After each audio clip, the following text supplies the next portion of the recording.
Hey VW lovers, time for another episode of Day in the Life of Vintage Classic Specialist.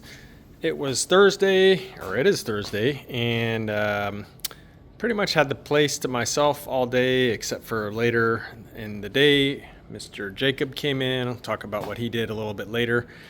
For me, I worked on the bitchin' red Cowlook 69 bug all day, and let's see what I did. So, one kind of small thing, but cool thing is finally got around to fitting his Eddie Van Halen style glove box door. So those of you that watch the channel regularly or even semi-regularly probably know about that.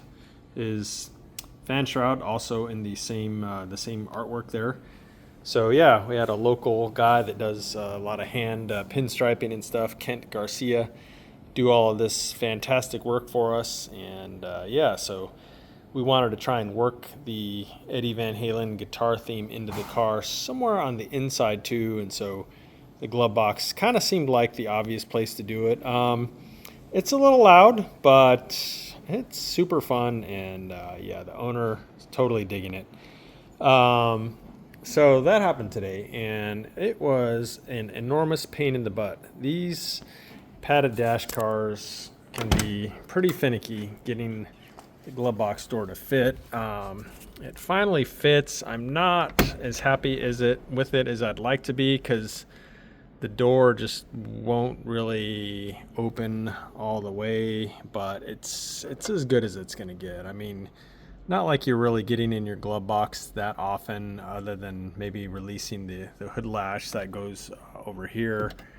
But it's almost like the pad is just a little kind of fat in this area here. I got it pushed that way, this lip here that I'm running my finger on. Pushed it as far that way as I could and glued it in, but it's still, I think, a little fat in that area, which is limiting this bottom edge here as far as how much it can come down. So yeah, it kind of is what it is. I spent probably way too much time on it. I definitely spent more time on it than I'm going to charge him for.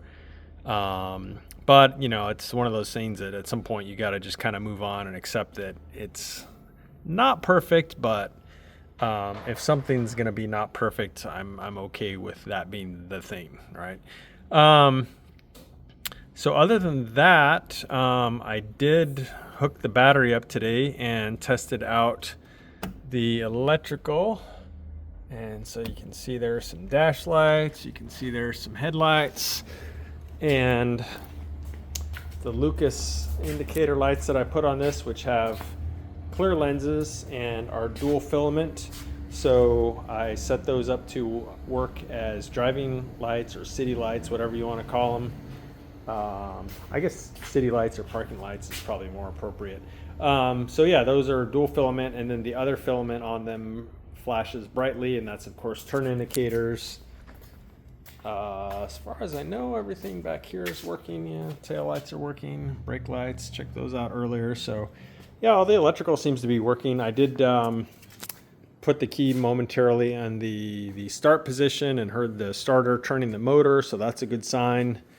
Motor doesn't have any oil in it yet, but I think one of the next big things I do on this car, which might actually happen tomorrow, is to put some oil in it and then try and light this thing up, start it up. So yeah, I'm gonna need to put some gas in the tank as well and prime the carburetors a lot because the fuel system is totally empty and it's a mechanical pump.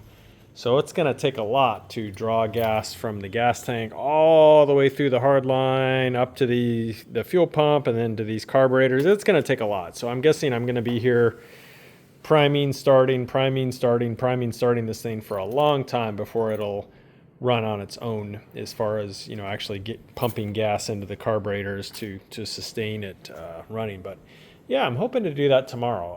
I don't know any reason why I won't, unless I decide to get back to this guy, which I'm also toying with the idea of. Still trying to get a hold of the guy at Gilmore Enterprises that makes the air conditioning system. Hope the guy's okay. I've had zero luck contacting him for couple weeks now that I've been trying to get a hold of him. So I don't know, but really need to get the air conditioning going for this thing and mount it on the motor and mount the other components in their respective spots on the car. So I will try again with this guy tomorrow, or with that guy again. The other thing I need to do is I need to buy an external oil cooler and an external oil filter. So I'll probably run up to Mackenzie's tomorrow and buy a C-Trab cooler with a fan on it and the oil filter mount and a bunch of plumbing and stuff like that, and go ahead and mount and plumb that stuff in. So I may dedicate tomorrow to this one. I guess I'm just going to kind of see what I feel like tomorrow, if I want to focus on that or if I want to kind of continue my momentum on this guy and maybe fire it up even. So that would be pretty exciting.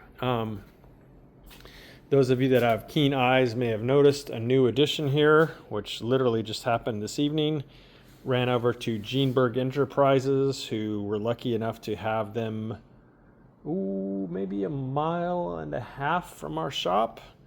So ran over there, and Al helped us out, and we got a shifter for this car.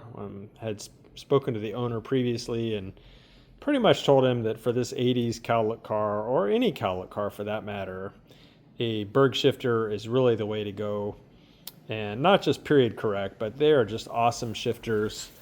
It's 40% reduction in throw, which makes a huge difference shifting one of these things. I mean, that compared to a stock one is just awesome. Here, go from the side so you can see. So that would be third, fourth. So yeah, and then of course they have the reverse lockout button here to keep you from accidentally going into reverse when you're slamming this thing Fast and Furious style from first to second gear, living your life a quarter mile at a time. So yeah, that happened and went in and got it all adjusted. Excuse me. So another kind of big-ish thing for this car today. It's got a shifter now, which is appropriate, especially since I will probably be starting it here pretty soon. Who knows? This thing might even move under its own power pretty soon. So that's definitely exciting to think about. So I think that is pretty much what I did on this one today. I took a break from the door panels, so I still need to cut the opening here and then put in the escutcheon and the little finger guards and stuff, but still got to do that. And yeah, coming right along. So that's pretty much my day. So Jacob came in a bit late today because he had some things going on at school. But he did prepare the cylinders for this. He got them all clean now, so they're nice and clean. Those of you that assemble motors know that you've got to have your cylinder walls very, very clean so that the piston rings will seat appropriately. So, and usually when you buy new cylinders, they're just got oil on them and gunk from the machining and honing process and stuff like that. So spent a good while cleaning those. And then I showed Jacob how to use a piston ring compressor and then assemble the pistons onto the cylinders, and then take that assembly and slide it down, put in the connecting rods, showed him how to put in the piston wrist pin retainer clips and stuff like that. So I think tomorrow when he comes in, we're probably going to go ahead and do final assembly of the long block, at least get on piston cylinders and cylinder heads, hopefully on both sides. So that's kind of the next big step for the 36 horse here that's Jacob's project.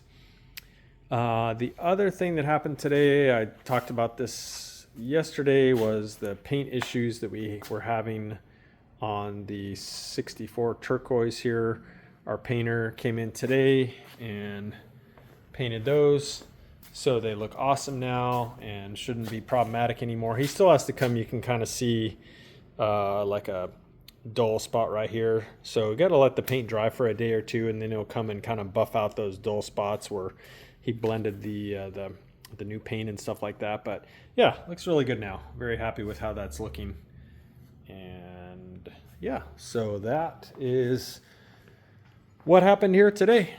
So thank you guys for watching, and we'll see you again tomorrow with more exciting VDub progress. Bye.